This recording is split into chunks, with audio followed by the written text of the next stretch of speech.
This is exactly the kind of energy that we're witnessing internationally in opposition to Donald Trump. Fascism is recognized by every people. Welcome to the Dollemore Daily. As I always am Jesse Dollemore. I am Jesse Dollemore, whether I am in Japan, as I am right now for my final day, recording from a hotel room in Tokyo, getting ready to head to the airport, where I will gladly, happily, gleefully, excitedly be back in Washington, D.C. at my home.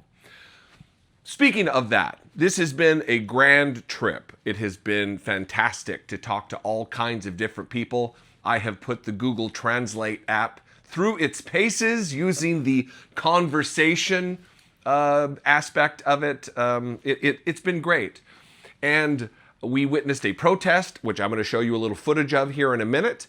But the overarching opinion of everyone I've spoken to, and I'm not fishing for a certain opinion of people.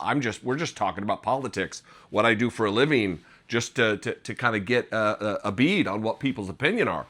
And I haven't met one single individual in this country, and obviously it's not a representative sample, it's anecdotal, absolutely, but I haven't met one person who's pro-Trump.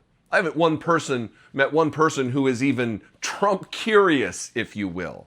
The main question that gets asked of me and Brittany Page, whether that be in bars or restaurants or standing in elevators or any time that we've sparked up conversation, it's dangerous over there. What's going on with Donald Trump? A lot of pointing to their head, meaning Donald Trump is an addled octogenarian who is struggling with memory issues, which makes it very, very dangerous. They see what took place while he was visiting here with the prime minister, the new right-wing wannabe Margaret Thatcher type. As evidenced by this particular headline from the New Republic, Trump, 79, wanders off while meeting Japanese prime minister in an embarrassing moment caught on video. It's clear Donald Trump gets confused and walks away from the Japanese prime minister. People are embarrassed on our behalf here. And it's not just people who are embarrassed. People are outraged that Donald Trump was invited to come here and show off his authoritarian tendencies, to give a speech, a rambling, Alzheimer memory issue speech from our demented president to the troops, talking about water and magnets and a whole host of other absolutely dangerous nonsense.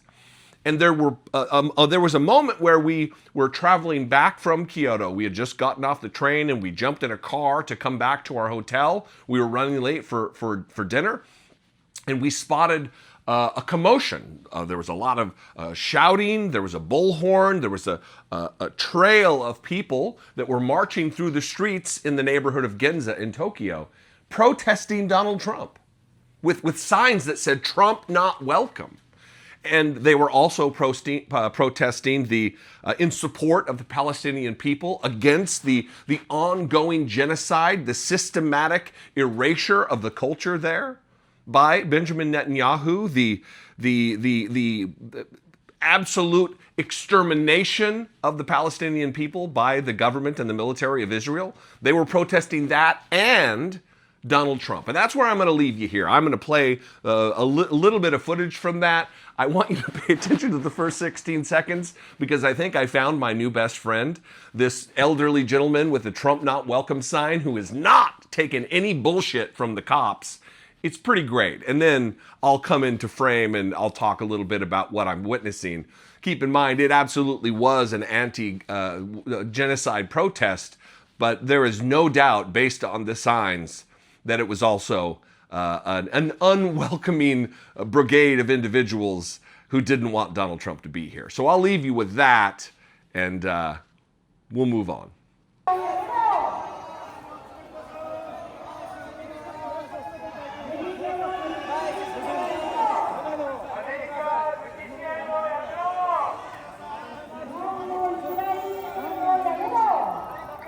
One of the main reasons we came to Tokyo was because of the impending election of their now right-wing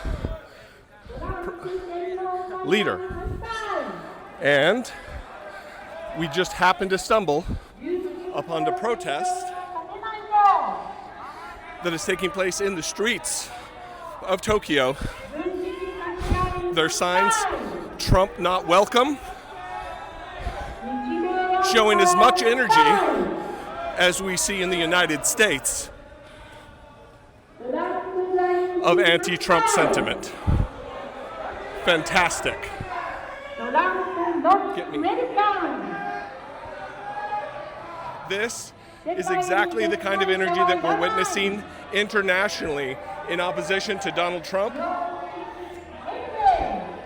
Fascism is recognized by every people, and this is a large movement in Tokyo in advance of Donald Trump's arrival here to cozy up to their right-wing leader, their new prime minister.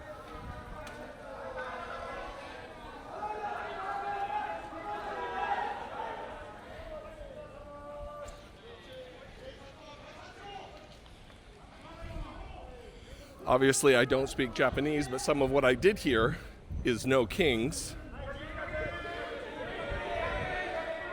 These are police, I guess to keep it orderly.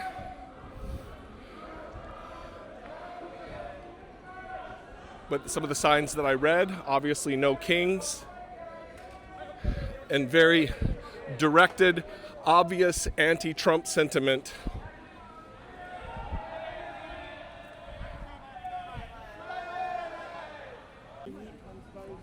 What a happy coincidence. We just happened to be driving toward our hotel in a car and saw the commotion, saw the signs, and it is absolutely, I don't know what the word is, heartwarming, encouraging, absolutely, to say the least, that there is a movement like this in one little pocket that we just so happen to come across in Tokyo in opposition to Donald Trump. They don't want him here. They have the "no king" signs. They are opposed to fascism. I would assume, again, I don't speak Japanese, but I would assume absolutely they are opposed to the right-wing orientation of their new leader and her presumed cozying up to Donald Trump and alliance with him relative to a host of different issues. So this should give you hope as well that it's not just us in the United States who are opposed to Donald Trump. It is nation after nation after nation who recognizes the threat of rising fascism and right-wing nationalism all across the globe. I would love your thoughts on this. Again, as always, you can comment below this video on Facebook or YouTube, wherever you catch it. You can also call, leave me a voicemail, 714-576-4054, or of course you can email me daily@dollemore.com. If there are some Japanese speakers in my audience, I would love some translation services, if you will. That would be fantastic. Join this conversation. Maybe we'll find some people who would be willing to talk to us on camera. We'll see. I love and appreciate you very much. As always, be genuine and take care of one another. The headlines obviously talked about the passing of Trump's big, beautiful bill. But did you catch what the headlines did not make note of? This same beautiful bill hands over nearly $40 billion of our tax dollars to ICE per year. This is more money than most countries spend on their entire military. And we're granting it to our version of the secret police. Despite raids on the increase and Trump's near constant mention of deporting U.S. citizens, much of our mainstream media has avoided talking about this funding increase. Or worse, they have twisted the bill's language to frame this spending as good for the citizens of the United States. This should be the biggest story in America right now, and it's not. And look, you'd be naive to think that this is anything other than by design from the GOP. Tools like ground news are an essential part of your news consumption for examples just like this.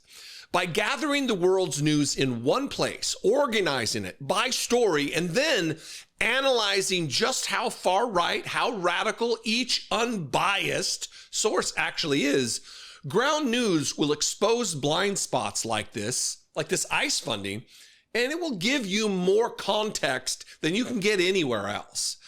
Shouldn't we be learning from history? We have seen Trump's playbook before, and the comparisons to regimes of misinformation and terror are alarmingly plentiful. Ground News will help you stay ahead on immigration, the economy, or simply bring your attention to stories missing from your newsfeed. Both Ground News' app and their website are smarter, more reliable ways to access the news unfiltered, to stay informed in the face of MAGA wanting to keep us in the dark.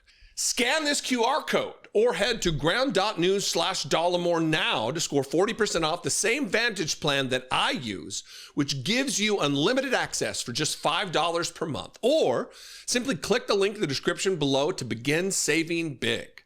The right is absolutely banking on you to be uninformed. Stay ahead and see all the news with Ground News.